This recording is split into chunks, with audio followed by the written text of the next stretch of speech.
시간에 우리 같이 한번 하나님의 또 말씀을 살펴볼 본문의 말씀은 디모데후서 2장 2절에 있는 말씀이죠. 제가 다시 한번 읽어드릴게요. 그리고 너는 많은 증인 앞에서 내가 말하는 것을 들었으니 이를 신실한 사람들에게 맡겨라. 그러면 그들이 또 다른 사람들을 가르칠 수 있을 것이다. 아멘.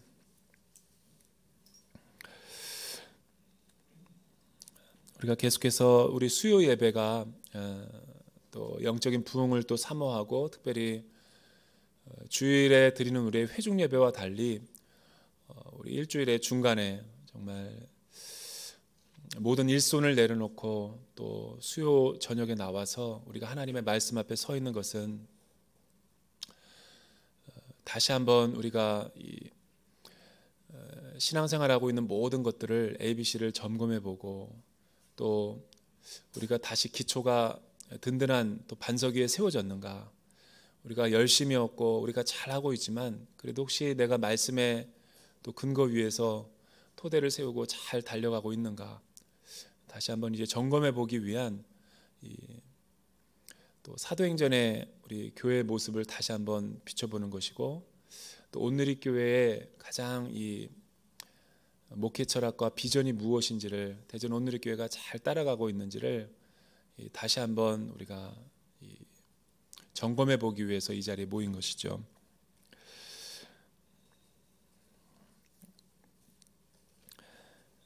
그래서 오늘은 저희가 이제 1대1로 세계로 온누리 교회는 그냥 이렇게 갑자기 세워진 것이 아니라 일반 다른 교회와 같은 이 목회 철학과 비전으로 세워진 교회가 아니라 우리 온누리 교회를 세울 때 또 하나님의 부르심이 무엇이었고 이 시대의 사명을 어떻게 감당해야 되는가, 이제 하 목사님과 또 우리 이재훈 담임 목사님께서 기도하면서 하나님 앞에 영적인 방향을 또 붙들고 그 영적인 교회론을 가지고 이렇게 세워지고 또 지금까지 달려오고 있기 때문에 우리 대전 온누리 교회가 이 방향성을 잘 잃어버리지 않고 다시 한번 이 견고한 터와 뿌리 위에 세워져서 우리가 교회 생활과 경건 생활을 해야 될 줄로 믿습니다. 온누리 교회는 다른 교회, 지역 교회들이 다 세워졌는데 온누리 교회는 왜 세워졌는가? 그래서 한사코 온누리 교회는 세우려고 했던 것이 아니라 어떻게 하면 안 하려고 도망쳤던 하영주 목사님께서 이 사도행전 바로 그 교회의 모습에 대한 비전에 하나님 앞에 붙들려서 이제 목회 철학과 비전을 세워서 우리가 지금 온누리 교회와 또 많은 캠퍼스 교회를 세운 것이죠. 물음은 단순하죠. 이제 선교지로 나가려고 그랬는데 사도행전을 묵상하다가 또 사도행전에 대한 교회론을 이제 존 스토트 목사님에 의해서 듣다가 이런 교회가 오늘날에도 일어날 수 있는가, 이런 모티브와 이런 동기부여에 의해서 묵상하다가 세워진 교회가 빅 아이디어가 온누리 교회라는 거죠. 계속 많은 사람들이 교회를 하자고 지역 교회를 하자고 청빙을 했지만 하 목사님께서 거부한 이유는 그런 교회들은 다른 교회가 하면 되지 왜 내가 또 가서 또 다른 강병교회와 충신교회 옆에다가 이 온누리 교회를 해야 되는가, 그래서 계속 거부했던 것이죠. 그런데 어느 날 성령님께서 이제 말씀하시고 이 사도행전과 같은 교회가 오늘날 다시 한번 세워질 수 있다면 다시 해보겠느냐, 이런 부르심과 또 방향성 가운데서 순종하면서 사실은 교회를 이제 안 하고 선교사로 나가려고 했던 외선교단체에서 훈련을 받고 있던 하 목사님을 하나님께서 사용하셔서 온누리 교회를 세운 거죠. 그래서 온누리 교회는 교회가 세워지기 전에 이미 사도행전적인 비전을 갖고 태동이 됐고 시작이 됐죠. 사도행전 교회는 무엇입니까? 사도행전 교회는 사도행전의 비전을 같이 써나가는 거죠. 성령님과 또 누가가 사도행전을 기록했는데 28장 마지막 절에 보면 끝난 것 같지만 끝나지 않은 것처럼 끝나버리는 게 이 사도행전의 마지막 장의 모습이죠. 그러니까 성령이 너에게 임하시면 너희가 권능을 받고 예루살렘과 온 유대와 사마리아와 땅끝까지 이르러 내 증인이 될 것이다. 그래서 성령 강림과 함께 초대교회가 시작이 됐는데 많은 사도들과 초대교회에 의해서 교회가 세워지고 또 선교가 이루어지지만 그 복음의 그 빛은 사도들 시대 초기 1세기 교회에서 끝나버리는 것이 아니라 네버엔딩 스토리로 하나님의 나라가 사도 바울이 감옥에 3년 동안 갇혀 있는데도 불구하고 계속 복음이 확산되고 재생산되고 뻗어나가기 시작했다는 거죠. 그래서 온누리 교회에 오시는 많은 새가족들이 온누리 교회에 있는 그 표를 보고 질문할 때가 많아요. 그 영어로 액츠 29, 액츠 29의 그 로고가 레터링이 세워져 있기 때문에 저것이 무엇이냐고 묻는 분들이 많죠. 사도행전을 영어로 액츠라고 그러죠. 액츠. 액츠는 사도행전은 28장까지밖에 기록이 안 돼 있는데 성령님과 우리 온누리 교회가 또 이 시대가 하나님의 백성들이 같이 온누리 교회 성도님들이 액츠 29의 비전이 끝나지 않고 다시 그 비전을 이어받아서 우리가 써나가자라는 취지로 온누리 교회의 비전이 액츠 29로 압축이 돼서 선포가 된 거죠. 이 액츠 29의 비전을 성취하기 위해서 다양한 선교적인 툴을 온누리 교회에 하나님께서 주셨죠. 그것은 뭐냐면 두란노 문서 선교라는 그 두란노 서원을 하나님께서 주셨어요. 연예인 교회를 그만두시면서 받은 퇴직금으로 신촌에다가 시작된 게 오늘날 그 서빙고동에 있는 두란노 서원이죠.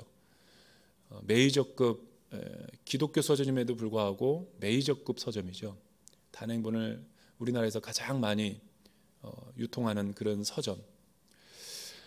그리고 하나님께서 24시간 위성을 통해서 전 세계 새틀라이트로 24시간 방송할 수 있는 그 CGN TV를 하나님께서 허락하신 거죠.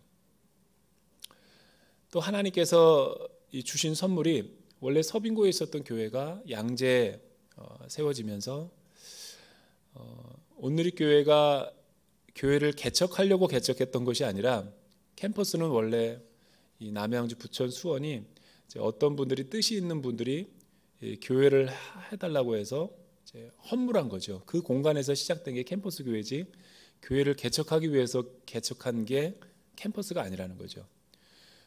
교회가 싸우고 분열하고 다 성도들이 떠난 교회인데 온누리 교회 위탁한 교회 그런 교회들을 다 테이크오버 해가지고 액츠 29의 비전을 가지고 재생산을 해낸 거죠. 그런 교회가 국내 캠퍼스가 있고 해외에 뭐 두바이와 또 뭐 호치민에서부터 뉴질랜드, 호주에 이르기까지 전 세계 해외 비전 교회가 생긴 거죠.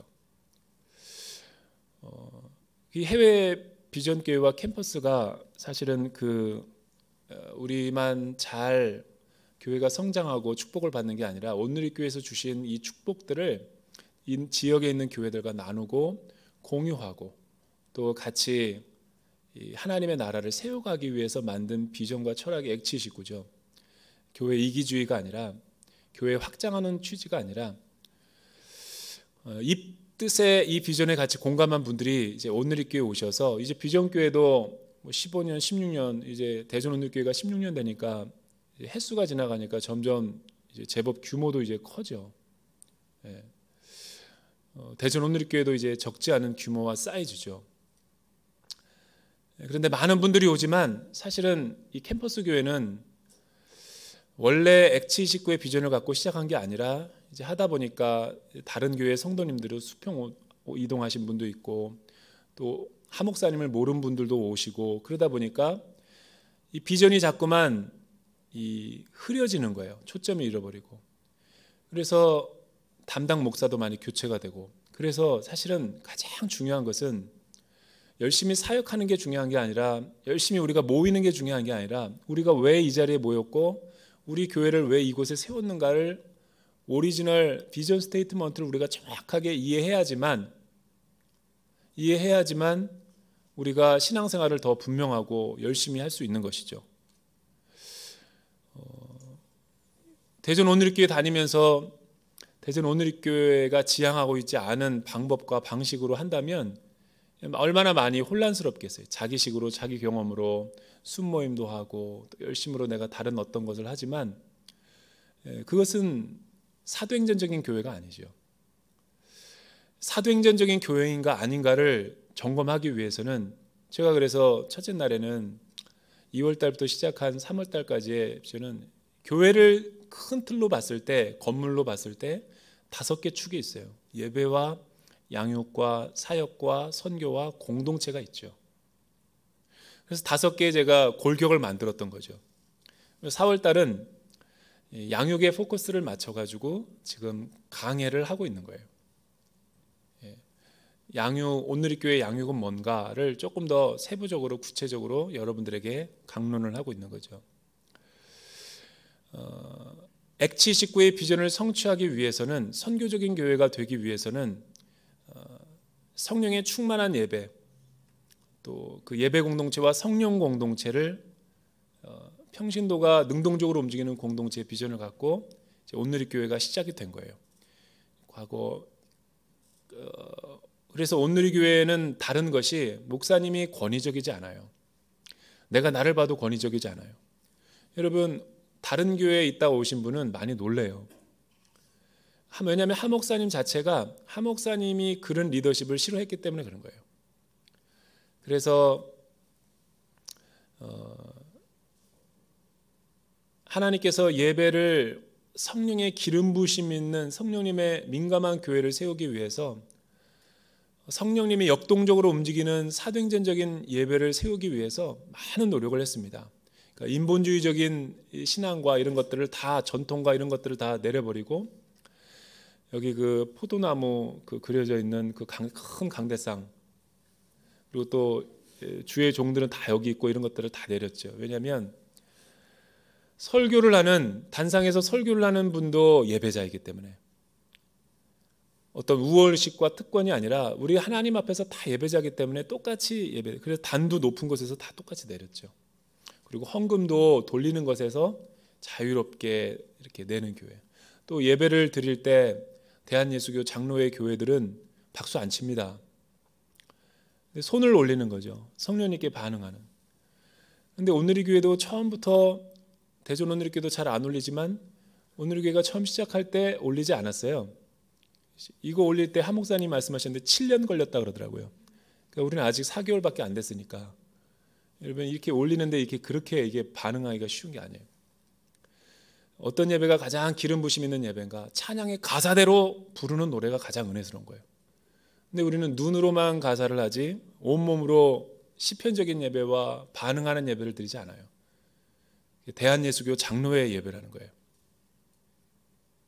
눈으로만 껌뻑껌뻑거리고 입으로만 귀찮으니까 그냥 다 이렇게 하고, 나 기뻐하리 나 기뻐하리 하는데 나 기뻐하리. 그러니까 예배가 감격이 없고 기쁨이 없는 거예요.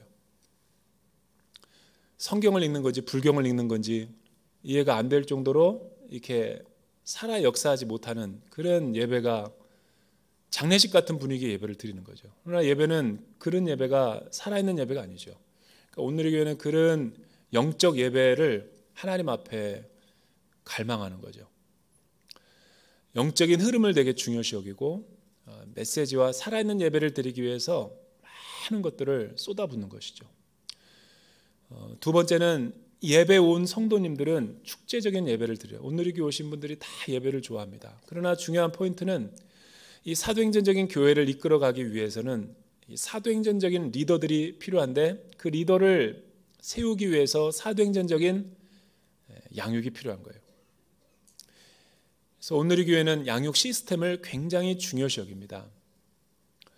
여러분, 온누리교회가 85년도 10월 달에 세워질 때만 하더라도 그 당시는 온누리교회가, 이 온누리교회뿐만 아니라 한국교회가 물량주의와 성장주의 이런 거에 심취해서 제자 훈련도 없었고 그냥 막 모이는 데만 급급했던 교회예요. 막 모이는 거예요. 모이는 데만, 교회 성장에만 몰두해가지고 어떤 하나님의 나라와 또 사역과 선교를 한다는 것은 쉽지 않았던 거예요. 말씀도 체계적으로 가르치지 않았어요. 그저 부흥사들과 이렇게 어떤 목사님의 말씀을 가지고 일주일 내내 1년 내내 살아가는 거죠. 이러다 보니까 한국 교회가 모이긴 모이는데 어떤 영적인 위기가 있었냐면, 교회는 많이 커지고 교회는 많이 부흥하고 성장하는데 돈은 많아졌는데 사회가 변하지 않는 거예요. 왜 변하지 않을까요? 그리고 조금 더 시간이 지나니까 80년대, 90년대 중후반 들어서 어떤 문제가 생기냐면, 수많은 그리스도인들과 교회들의 윤리적인 타락과 비정상적인 일탈들이 사회에 거론되더니 2000년도에 있어서 급격한 쇠퇴와 함께 지금 2010년도에 살고 있는 우리 2020년을 바라보면 이때는 쇠퇴의 길을 겪고 있는 거죠. 그런데 85년도에 이런 문제점을 알고 사이즈만 컸지 사회적인 변화와 영향력이 부족했던 이 교회를 깨우고 한국교회의 영성을 제시하기 위해서 온누리교회가 추구한 것이 바로 사도행전적인 바로 그 교회를 만들기 위해서는 이 큐티가 필요한 거예요. 큐티. 하나님과의 나와의 관계성. 두 번째는 주일날만 모이는 교회여서는 안 되고 구역 모임이 아니라 순모임이 필요했던 거예요. 소그룹, 살아있는 역동적인 소그룹. 왜 살아있는 역동적인 소그룹입니까? 구역과 순모임이 뭐가 다른가? 구역 모임이라는 것은 뭐 기존의 모임이긴 하지만 성경 공부인 거예요. 성경 공부. 그러나 순모임은 오늘의 교회가 지향하는 소그룹은 성경 공부를 하기 위해서 금요일 날 모이는 것이 아니에요. 나눔을 하기 위해서죠. 무슨 나눔이냐면 하나님과 나와의 그 큐티 말씀을 통해서 내가 묵상하던 걸 가지고 어떻게 살았는지 순모임에서 서로 나누기 위해서, 기도하기 위해서 모인 게 오늘의 교회 소그룹이라는 거예요. 그러니까 성경 공부가 아니죠.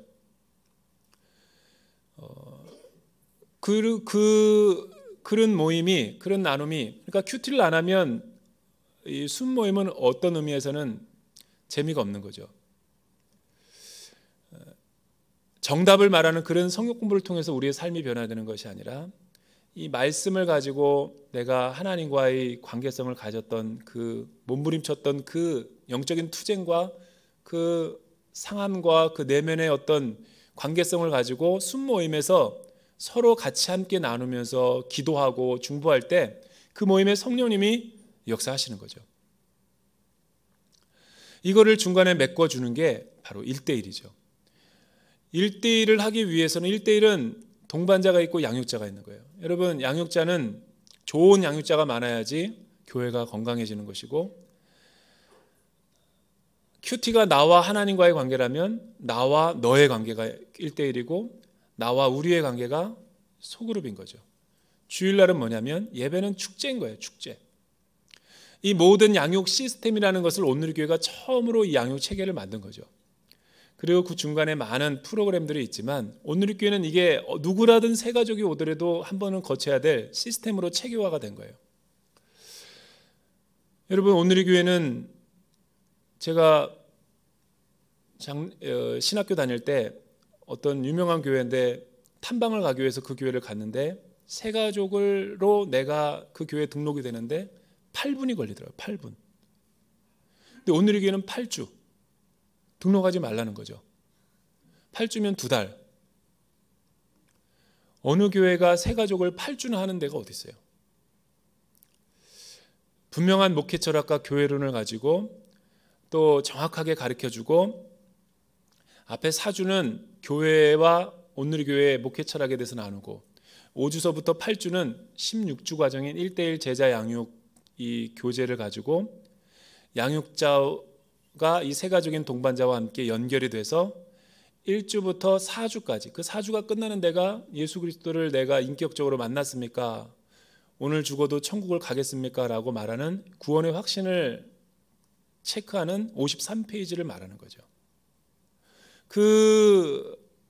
거기까지 해서 검증된 사람을 이제 온누리교회 성도로 이렇게 허입하고 같이 순모임에서 교제를 나누겠다라는 영적인 비전이 그 안에 있는 거죠. 그러니까 새 가족은 누구나 다 그 1:1 체계를 통해서 신앙의 기초와 기본기를 다지고 또 큐티를 알게 되고 큐티 훈련을 하게 되고 또 소그룹 모임에 참된 공동체를 경험하고 또 이런 모든 것들을 통해서 오늘의 교회의 성도로서 성숙하고 자라나게 되는 거죠.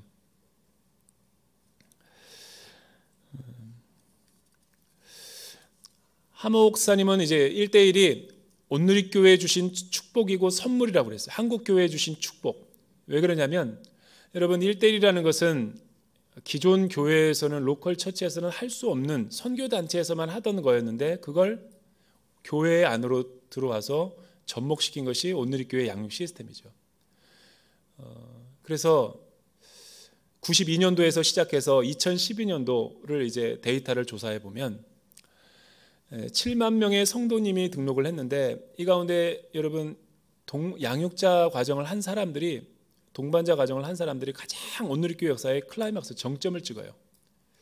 그러니까 굉장히 오늘의 교회는 이 6개월 동안에 양육자와 이 동반자가 만나서 평신도와 영적인 교제를 나누고 서로 말씀을 중심으로 해서 교제를 나누는 이 훈련이 잘 되어 있다 보니까 오늘의 교회는 다른 교회에 없는 성숙함이 있는 거예요. 왜 그럴까요? 왜냐하면 참된 제자와 양육을 위해서 이 1:1 제자 훈련이 만들어졌는데 이 6개월 안에 우리 안에 어떤 내면의 변화가 일어나길래 도대체 이 1:1 제자 양육을 통해서 오늘의 교회의 체질이 변화됐는가? 왜 오늘의 교회 영성 그러면 1:1을 이야기하는가? 거기에는 오늘 우리가 읽은 디모데후서 2장 2절의 핵심 가치가 이 안에 들어가 있는 거죠. 우리 2장 2절 한 번 더 다시 한번 읽어볼까요? 2장 2절에 있는 말씀.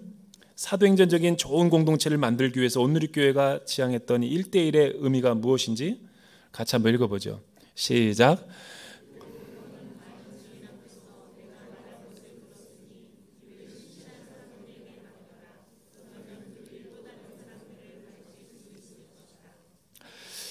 내게 들은 말을 여러분 성경에서 왜 오늘의 교회가 개척될 당시의 사회적인 배경을 보면 왜 교회가 많은데 세상은 안 변할까? 왜 교회가 많은데 이런 많은 윤리적이고 도덕적인 타락이 이루어질까? 그것은 하나님을 제대로 만나지 않았기 때문에 그렇죠. 우리의 영혼이 본어게인 되지 않고 중생하지 않고 거듭나지 않고 명목상의 그리스도인이 많아지고 많을수록 사회는 더 어두워지는 거죠. 여러분 거꾸로 생각해 보면 성도 수가 적더라도 시대가 어두울수록 어두울 때 작은 불빛 하나가 더 밝게 비추듯이 진짜 크리스찬과 참된 제자의 삶을 살아가는 사람이 우리 시대 가운데 사도행전적인 영성으로 살아있기만 한다면 이 세상은 거룩한 충격을 받게 되죠. 한 트럭으로 가짜 페이크 위조 지폐를 갖다 줘도 그건 의미가 없는 거예요. 여러분 그러나 적은 액수라 할지라도 진짜 가치가 있는 진폐가 있다면 그것은 의미가 있고 가치가 있는 거겠죠.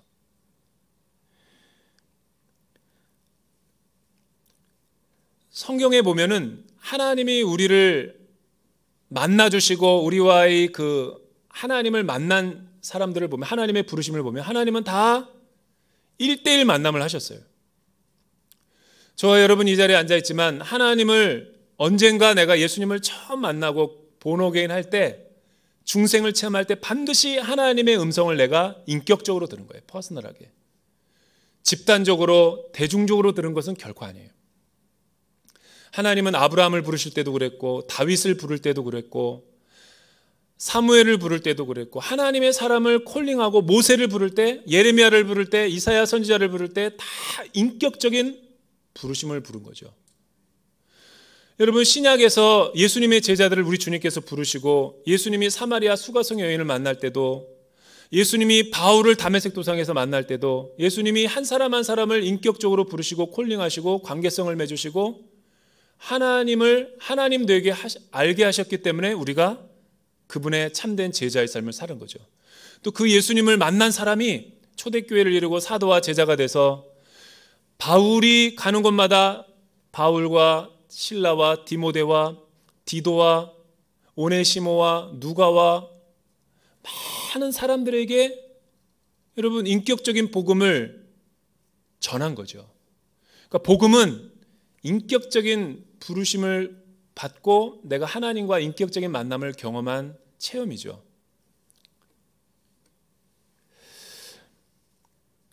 그래서 오늘 사도 바울이 디모데에게 바울이 복음을 전할 때 내가 말한 것을 너가 들었다. 내게 들은 바를 너가 너에게 말한 것을 너는 들었으니. 여러분 들었다라는 말은 가르침을 받았다라는 거죠.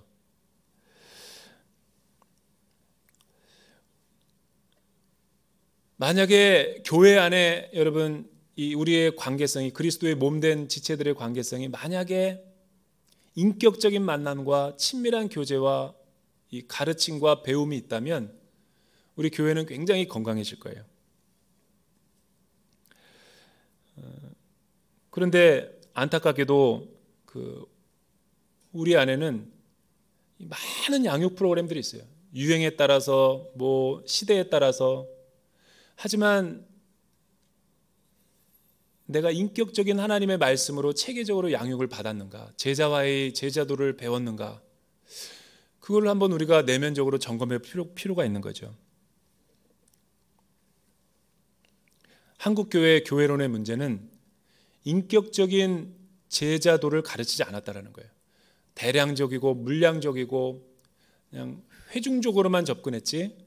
그러니까 복음에 대한 확신이 없고 구원에 대한 확신이 없으니까 이 무늬만 그리스도인이고 또 거듭난 체험이 없는 사람들이 많으니까 그만큼 많아질수록 교회가 이 참된 교회론을 발견하지 못하는 거죠. 건강한 교회론이 아니라는 거예요. 왜냐하면 기존에 있는 아직도 많은 교회들이 목회자 중심으로 목회자를 의존해서 이 목회를 하다 보니까 카우보이식으로 목회를 하는 거예요. 우리 주님은 셰퍼드죠. 목자죠. 양은 목자의 음성을 듣고 목자는 양을 안다. 이게 목양관계인데 우리는 목양관계는커녕 카우보이식으로 이 목회 구조가 되어 있는 거예요. 그러니까 사역 구조와 막 지치는 거죠. 온누리 교회를 가보면 나는 우리 대전 온누리교회 5층도 그런 분위기가 되기를 바라는데 이 주중에도 대전 온누리교회 카페가 식당이 모든 빈 공간들이 1:1 양육과 또 큐티한 것을 나눠서 소그룹으로 막 나누는 모습 있죠. 없다는 게 아니에요. 여기에 더 많아졌으면 좋겠다라는 거죠. 삶을 나누고 큐티를 나누고 또 1:1 성역 공부를 교제하는 그 모임들이 우리 온누리교회를 온누리교회 되게 하는 핵심 가치죠.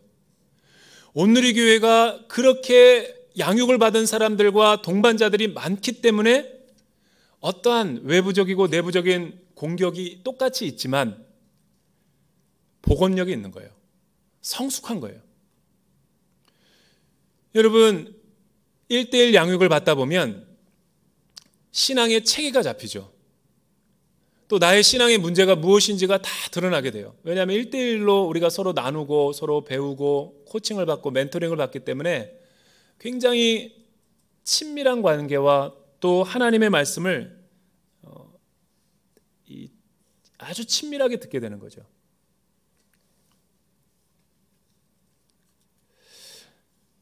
근데 거꾸로 말하면 1:1 제자 양육이 약해질수록 교회 공동체성이 더 약해지는 거예요. 1:1 나눔에 온누리 교인들은 훈련이 되어 있기 때문에 큐티를 나누는 게 어렵지가 않아요. 온누리 교인들은 소그룹 모임할 때 역동적일 수밖에 없는 게 나눔을 잘하니까. 그런데 큐티를 안 하고 난 뒤에 1:1이 약해지면서 순모임에 모일 때마다 나눔이 달라졌어요. 무슨 나눔이냐면 말씀으로 나누는 게 아니라 큐티를 한 내용으로 나누는 게 아니라 다 세상에서 자기가 세상적이고 정치 이야기를 하고 영화 얘기를 하고 세속적인 이야기를 하면서부터 이 공동체의 역동성이 사라진 거죠. 온누리교회 영성이 약해졌다 그러면 큐티 안 하는 거예요. 큐티를 하더라도 자기식으로 하는 거죠. 큐티를 자기식으로 안 하려면 겸손해야죠. 한 번 배웠다고 어떻게 알아요? 토요일 날 허은희 목사님이 큐티 강의를 할 때 그렇게 좋았다고 그래요. 근데 우리가 큐티 강의가 자꾸만 열심을 내서 자꾸 또 듣고 또 들어야 돼. 복음을 한 번 듣고 어떻게 알아요?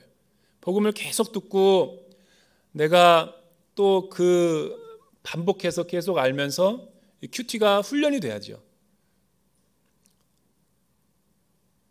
그렇게 나누는 훈련을 할 때 교회가 건강해지는 거예요. 우리 대전 온누리교회가 1대1이 굉장히 건강한데 지금보다 더 많이 헌신하고 더 많이 여기에 나와서 우리가 1대1 훈련을 해야죠. 이 두 번째는 그래서 온누리교회는 1대1을 통해서 교회 체질이 변화된 교회죠. 두 번째는 1대1을 하면 성도가 변해요. 여러분 2절 중반절에 보면 이를 신실한 사람들에게 맡겨라 라는 거죠. 여기 신실한 사람들이 누굴까요?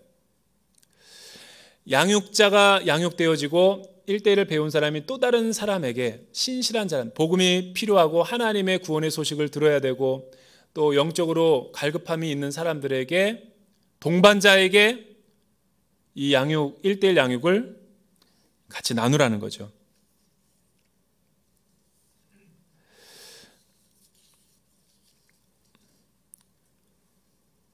그런데 우리는 1대1의 이 영성과 DNA가 약해질 때 이 공동체성이 굉장히 연약해지는 거예요. 왜냐하면 1대1은 여러분 16주면 거의 6개월에서 뭐 1년이면 이 관계성 맺는 훈련을 우리가 나누는 훈련, 소그룹 훈련, 하나님의 그 큐티 훈련 이 안에서 다 체계적으로 배우는데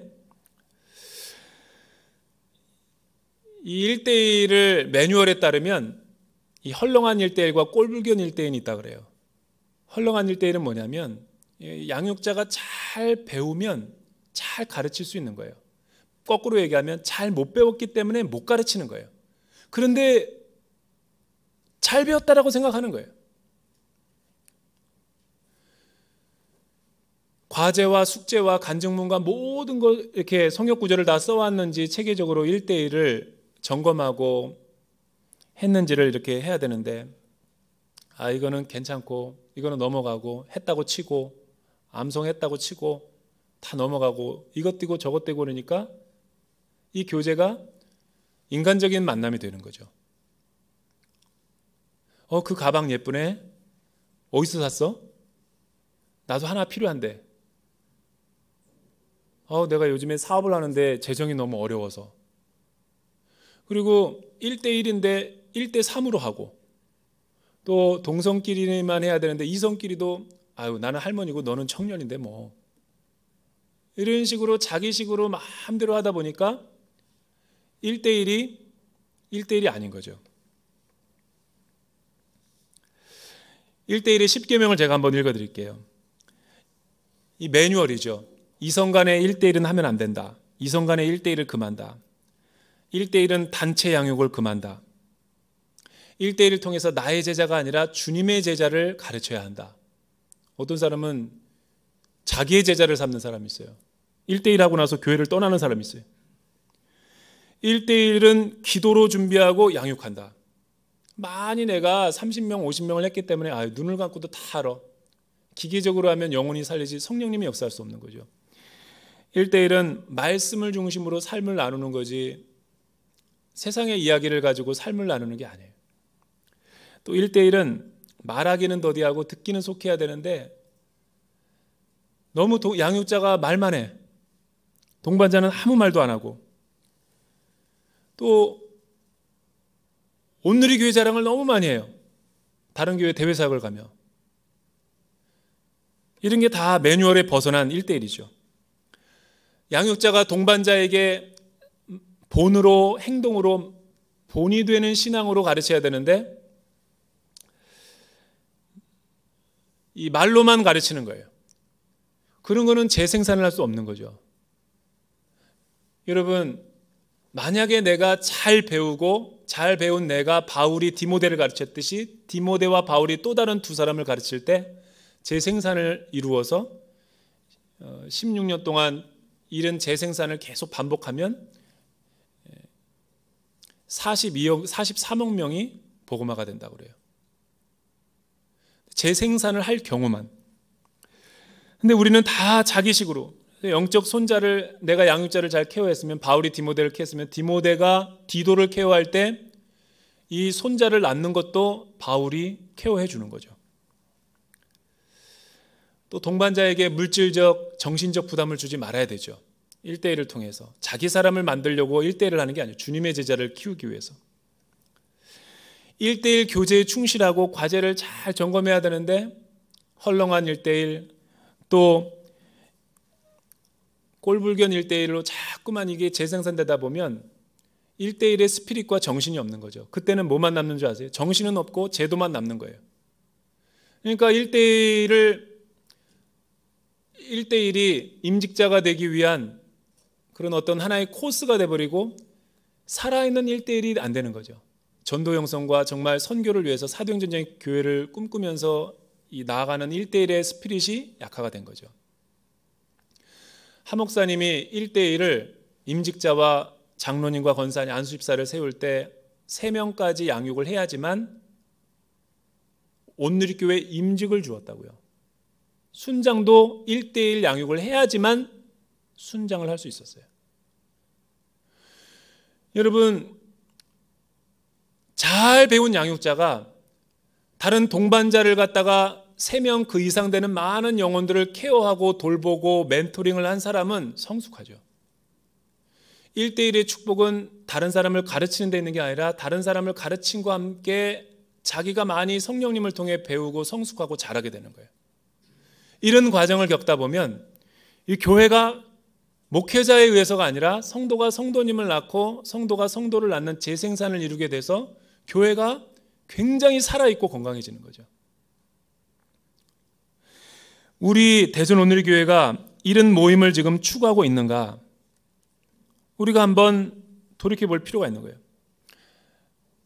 마지막으로, 그러면 그들이 또 다른 사람을 가르칠 수 있을 것이다. 1대1이 왜 중요한가? 1대1을 하면 교회가 변하고 새신자의 정착률도 높아질 뿐만 아니라 교회가 성숙하게 되고, 왜냐하면 신앙의 체계가 잡히고 뼈대가 잡히고 또 실제적으로 하나님을 만나는 영적인 체험을 하기 때문에, 또 이게 집단적이 아니라 나에게 맞춤형 양육이기 때문에 터치가 강력하게 일어나죠.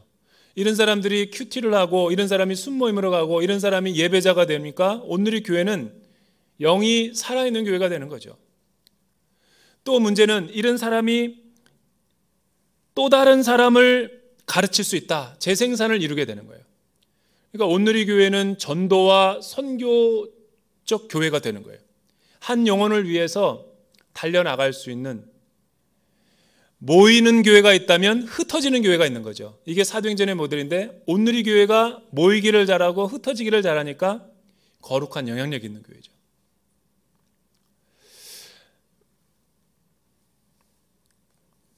그들이 또 다른 사람을 가르칠 수 있다.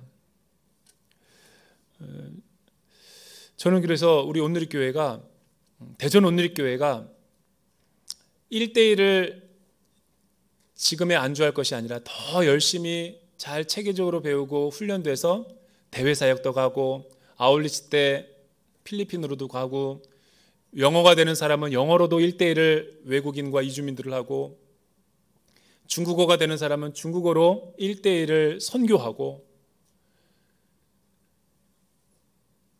여러분, 다른 어떤 영혼들을 사랑하는 마음으로 이 1대1이 쓰여진다면 1대1은 제도가 아니라 정신이죠. 스피릿이죠. 그 교회가 선교적인 교회를 꿈꾸고 있기 때문에. 그래서 온누리 교회가 선교와 전도에 강력한 교회가 된 까닭은 사실은 모든 것이 1대1에 있는 거예요. 1대1을 내가 다 배운 걸 다시 한번 복습해 보세요. 그리고 한 영혼과 한 사람에 대한 소중함을 깨닫고 신앙이 지쳐있는 영혼들, 아픈 영혼들, 병들어 있는 영혼들에게 찾아가서 1대1과 관계성을 맺고 다시 한번 우리가 1대1의 이 영성을 회복하면 대전오누리교회는 새로운 영적인 체질이 변화되는 거죠. 순모임이 달라질 거예요. 사역하는 자세가 달라질 거예요. 거꾸로 1대1이 죽어 있으면 큐티도 어렵고 나눔도 어렵고 순모임도 역동성이 떨어지고 사역하는 예배하는 기쁨도 다 사라져 버리는 거죠. 저는 우리 온누리교회가 이런 1대1에 그래서 1대1로 세계로라는 표를 만든 거죠. 1대1의 비전을 갖고 다시 한번 비상할 수 있는 믿음의 교회가 되기를 주님의 이름으로 축복합니다. 우리 오늘 주신 말씀을 가지고 한번 다 같이 일어나서 기도하며 나가기를 원합니다.